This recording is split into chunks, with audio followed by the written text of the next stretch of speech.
Thank you, Deputy Speaker. I know that, I want to thank the Minister for bringing a bill on this important matter. However, when we are dealing with important matters, we must not get emotional, because the decision we take, like for example, and I know we are all desperate for solutions, and it is this very desperation that is going to lead us down the wrong track. If you look at the definition of what we mean by terrorism in the Act, when I look at this definition, I can tell you right now that if the university students protested tomorrow on the street, they would qualify as a terrorist group under this definition.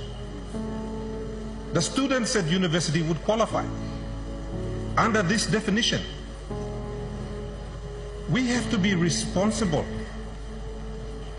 You may like defining when something you may mean by terrorism, then let's define it properly. In this definition, I don't see tribal warlords being mentioned here. Our problem is with tribal warlords and organized gangs in a particular part of Papua New Guinea. Why don't we, Minister, I urge you, why don't you add that definition in here? Let's be specific. Amending past 10.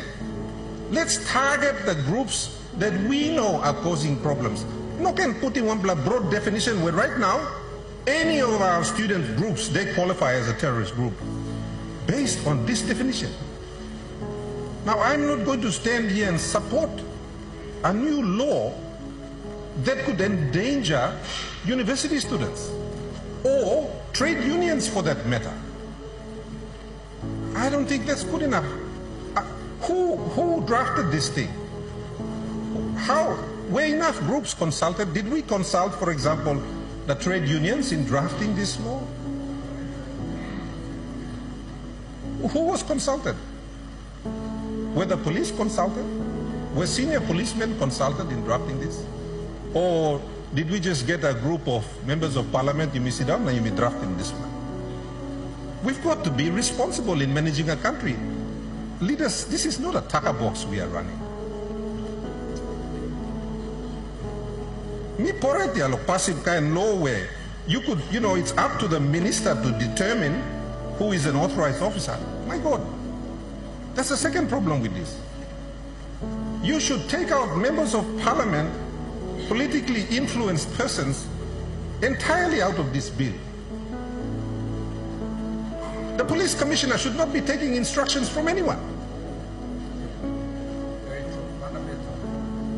These are fundamental principles of law in a democratic country. We already know that Commissioner Manning is heavily politically influenced. We know that already. That's not good enough. He needs to be protected from political influence. You don't legislate political influence into a law. If you really seriously want something like this, then make it independent. Larin decision staff law, hand law, commander law, defense force now, police commissioner. Let them make the decision. They're the experts. With great respect to the minister, who I think is a good minister, he is not qualified as a law enforcement officer. Now what happens if we decide to appoint a bus driver as a police commissioner, police minister? Are we going to hand this power of appointment to such an individual? I think that's irresponsible. We can't design a law and build in a flaw. That's irresponsible.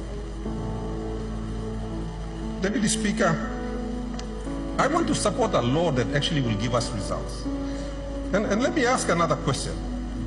The thing we need to deal with the terrorists that are operating up in some of our parts of the country are special units and special training. The United States have been offering us special training at Quantico for our officers.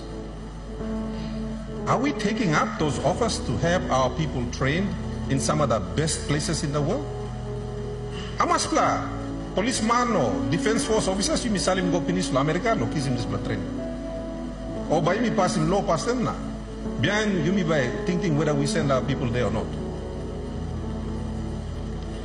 I think one of our primary roles as legislators is to ensure the correctness of laws, number one. And number two is to ensure that we protect some of the rights and freedoms that people currently employ. The simple reason being that, you know, if you get a dictator in the seat of the Prime Minister, he could use this law, and the opposition could qualify as a terrorist group under this definition as well.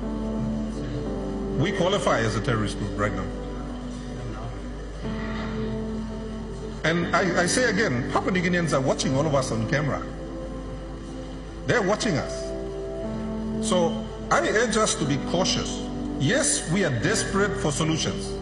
Nobody can deny that. You may all gotta like in solution law or law and order problems, but when it comes to terrorism, let's clearly define it so we know who this law targets. If we are going to target tribal warlords up in the highlands, organized gangs, then let's have that in the definition in section 2. Rousing this broad definition you like got where you can apply it to any group right now and be specific with it, so that there is no confusion as to what we mean when we talk about a terrorist organization. The next thing is that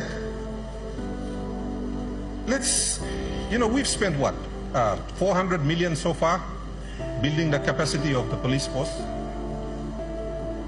What are the results of that really? And we have another budget coming up, and I'm sure we're going to spend at least another 200 or 300 million, judging from the conversations that the government has been having. Surely we should show some results from the money we've already spent. I have not seen one toya of that money spent in Isipik to support my police officers. I have 160 policemen policing a province that's bigger than Israel in size. How am I supposed to do that? Maybe two provincial government support him, but the simple equation is that we don't have manpower. Time you to kina for kina, Isipik provincial government put him down 12 million kina, na mibla wait in national government lokang partner lo kina for kina. Mibla no looking mabla kina. Okada kina mas go away ating hasta you may him samlay kisina. Samlay nogat. So Police Minister, with great respect, I think you need to do a little bit more work. Now don't just come to us with a bill that is quite vague in some of its descriptions that could really qualify anyone as a terrorist. Especially a lot of us sitting in the room and those who are in civil society. But at the same time, you know, you've had 400 million or whatever number of extra money that's been given to the police force in the last 2 years. Surely you could have built special units, armed them properly. I see nothing here that authorizes specific tools for the special units of police or defense force who are going to actually go and operate.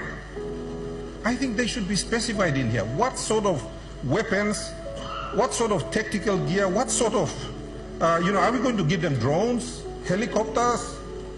There's got to be a specific thing in here that authorizes them how to operate these machines. You mean Nogatia, Mr. Speaker? Mr. Speaker, the point being, this bill authorizes the use of lethal force within our boundaries. And that's not a matter that should be taken lightly, whether by the defense minister or the police minister. It authorizes lethal force in the country. Surely, all get a member of the parliament, all need law. He got one blood neck inside law displa. Toko right long use him lethal force law country blowing how that force is supposed to be used. And that's not clearly defined here. It gives them huge latitude as to how they want to use these powers. And I think every member of parliament should be concerned about it.